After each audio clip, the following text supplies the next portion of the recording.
doole aussi incha allah.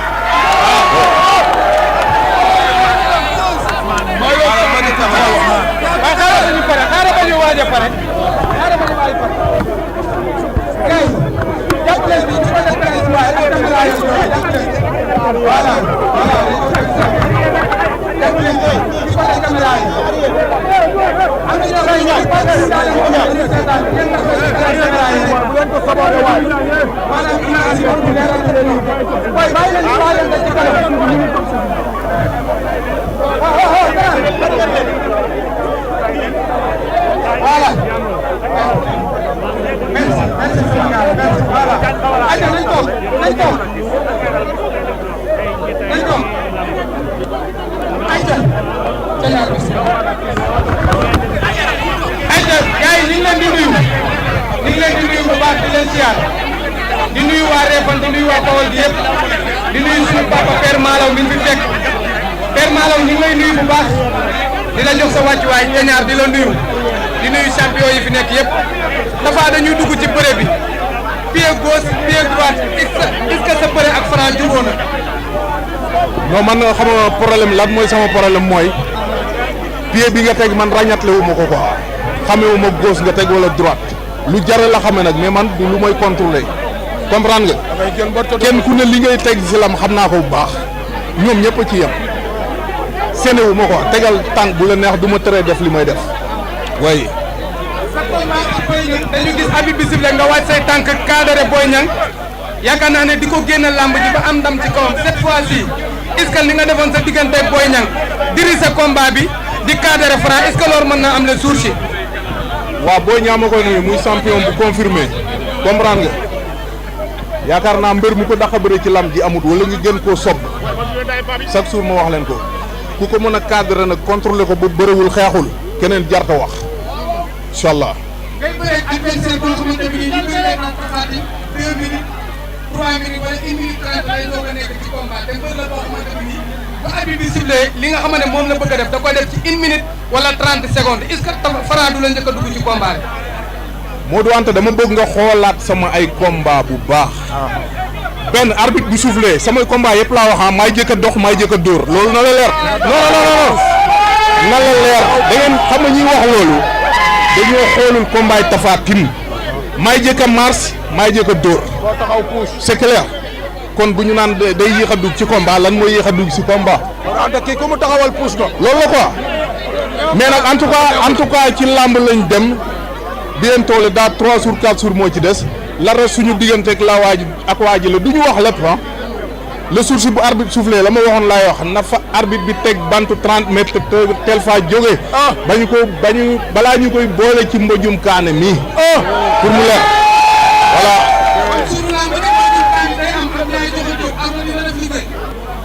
non xaw ma ardo dina def liggéeyam wala du def liggéeyam mais arbitre bi daal comme la ma waxoon ay moromam laa koy wax na indi bantu 30 mètres teg ko fa balaa ñu koy boole ci mbojum kaane mi pour mu leer. exactement. saa bu dalee sa kaw balaa ma 30 secondes même bu jàpp sa ngeen bu def li mu bëgg a def parce que mbër buy bëre ci ay loxo la.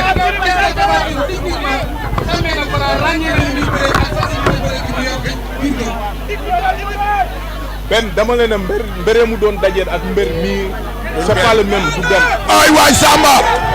maa la wax loolu. ñoom ñi ko yor xam nañ ma bu baax nee naa leen ku génn ma ne ko dugaatal mooy fa mu dëkk ko aw maag ñoom Parcelles ku génn. non population parcelle aw maag ñoom problème. sama yaay a ngi fa su may papa. dama fay dugg comme ni mu ma neexee. te dëkk la comprendre nga. waaw mais mbëri ku ma fa amal au combat yow laa amal combat mais population parcelle aw maag ñoom benn problème mu fay dugg di fa ñaanu sama yaay nga fa su may papa nga fa su may rakka nga fa sama lépp nga fa daanaka suma carrière fa laa entraîné. moom Parcelles. muy entour jàmmalaay Cambérène loolu leer na ñëpp miin Parcelles. kon noonu la demee. Franc ba tey ci biir waxam nee na bu arbitre bi sifflé kuy jënd café gaawal kuy jënd crème gaawal kuy jënd gerte gaawal sinon jël bi doo ko gis. loo koy toom. xam nga combat dafa tubaab day wax allure maanaam dama lay yóbbu allure lu yàgg na siifur samay combat loolu ci man la dépendre bu ma neexee day gaaw bu ma neexee day yàgg ay waay Samba. te bu yàggee day metti day metti fii ci Réfane lay samp benn tànk esat ay waay Samba samp jaaga en père Malaw samp jaaga pour mu leer nee na la benn tànk bi lay teg Bawol benn tànk bi arène nationale waaw loolu bu ko waxee li tax mu wax ko lu dëggu la parce que kii mooy Moustapha Tine kii dafa doon bëre cofantuwu ko ndax baayam kenn mënu ko woon baayam amoon na jom amoon na fulla amoon na fayda bëggoon na li muy def Moustapha naan àll dafa bëggoon làmb kon kii mbërëm gi foraatuwu ko da koo doon la ca des mooy Fara barke Cheikhul Khadim mu ngi door am combat te billaay bu dimanche ngeen xam ne mu ngi door am combat yàlla nu yàlla lafal cat te musal nu ci saytaane te yàlla dimbali nu ànd ak sunu xel yàlla dimbali nu ànd ak sunu kattan li nu liggéey nu yóbbu ko ci làmb ji mu ànd ak ñun kon Réfane na ngeen ñaan ba lépp loo xamante ne lii rek mu ngi ci ñun yal na ko yàlla saxal ci ñun te mu jig ñu jógal ci ñun barke Cheikhul Khadim billahi Fara mu ngi door a am combat barke yonent bi waaw booy Jakarta yi nag dama leen di sant ndax Tafa amul seen pay te dal maa yónni ci ñoom ndax it li mu bëgg a wax ak ñoom mënu ko wax ak ñoom ci làmmiñam ndax booy Jakarta maan yi am nañu jom am nañu fulla am nañu fayda nangu nañoo liggéey ñu ngi Réfane léegi saa yu Tafa jógee Matar Faye moomu mooy jiite Matar Ndiaye moomu mooy jiite xale yëpp topp ci koom ngir bëgg gu ñu bëgg Tafa ak bokk gu ñu bokk ak Tafa ak yëg gu ñu yëg Tafa waaye nag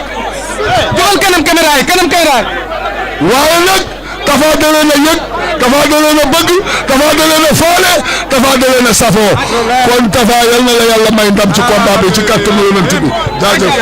Tapha Tine kenn ku ne xam na ne lamb ji ñëw na pour l'instant fii may waxee yow mental bi instant yi mental bi fan la toll am di mental bi fan la toll. waaw mais sant yàlla Modou Anta sama gars yi après ngeen may ñu deltu ginnaaw tuuti quoi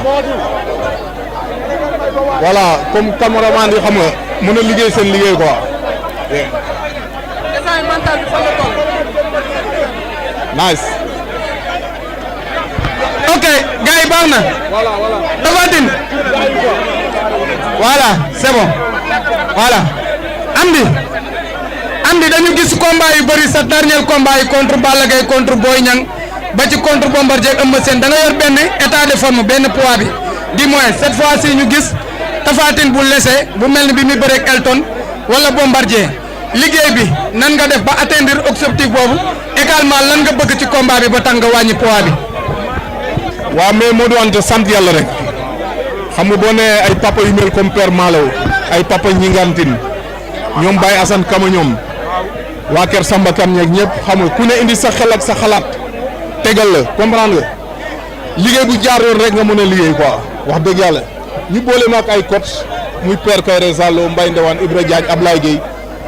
ñu may liggéey bu jaar yoon ak coach su Blo Meka bi ma xoolee liggéey bi 2-3 semaines ma xam ne jarul voyage ma toog fii liggéey li ma liggéey fii laa ko liggéey ah génnuma demuma fenn chaque combat dama doon voyage dem liggéey yi comprendre nga mais bii dama xam ne loolu la laaj toog fii liggéey la laaj toog naa alhamdulilahi rabil alamin ñu ngi sant yàlla le jour si lépp dina leer incha allah. ok gars yi une minute rek ñu yeggal gars yi tuuti rek ñu yeggal dañu gis ne Père Malaw loo bëgg a waxaat. waaw dafa fan si këram waa Kër Samba Kane dañoo ñëw di yeglu ndax sopp gu ñu la sopp waaye yéen waa Kër Samba Kane Tapha ne na amul seen pay yàlla mi am seen pay yàlla leen yàlla fay ndax da ngeen dafa yàgg Mbamba Garaas waa Njamsil ba jàpp Ndondol ba pare jàpp Lambaay ba pare jàpp Gunjaan jàpp Njefeer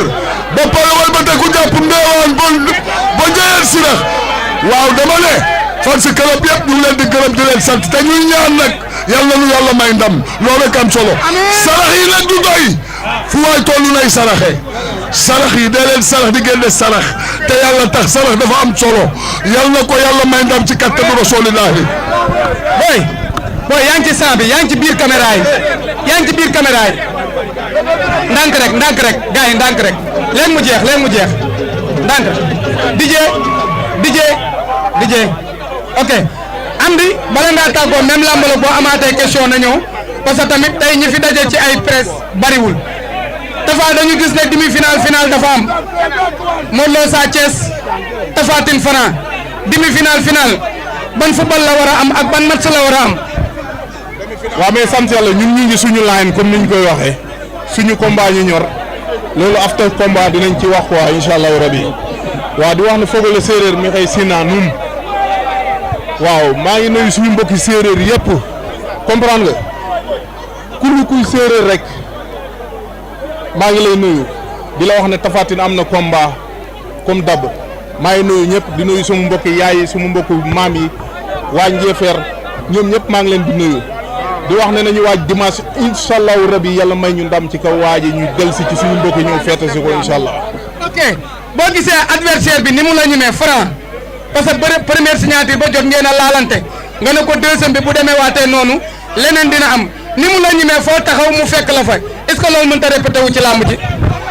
Modou Anta loolu yow yaa koy wax waaye waxu ko comprends nga. tu me connais très bien. avant face à face yi tu me connais xam na ma bu baax. fi ñuy entraîné yaa ngi dégg sama position laay lokk rom leen nii. avant que lijjantiwuma leen. yaa ngi dégg ñoom laa wax fan la ñuy entraîné xam nga ko xam naa ko nii laa leen di rom laa la wax.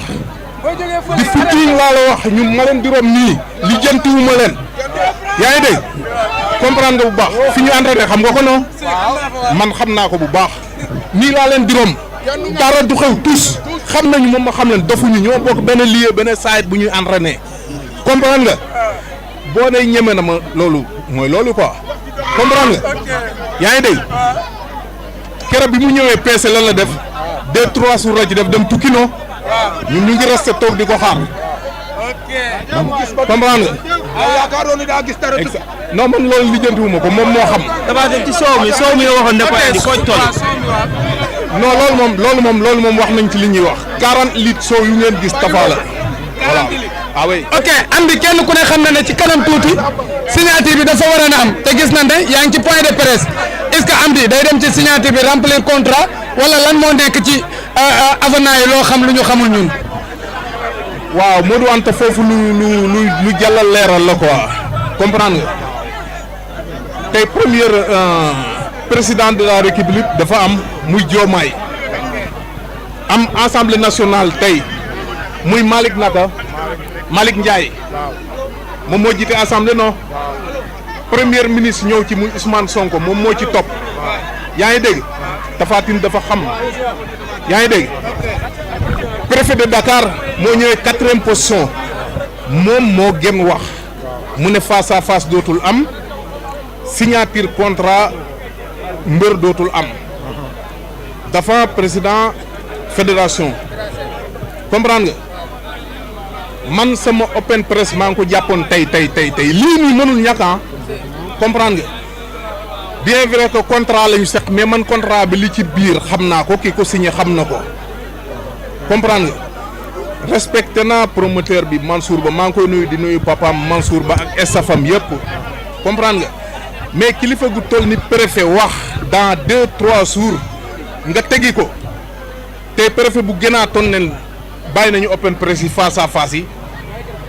bon Tapha Tine day dem tey exemple tey Tapha Tine bu demee face à face beneen affaire xew ci tey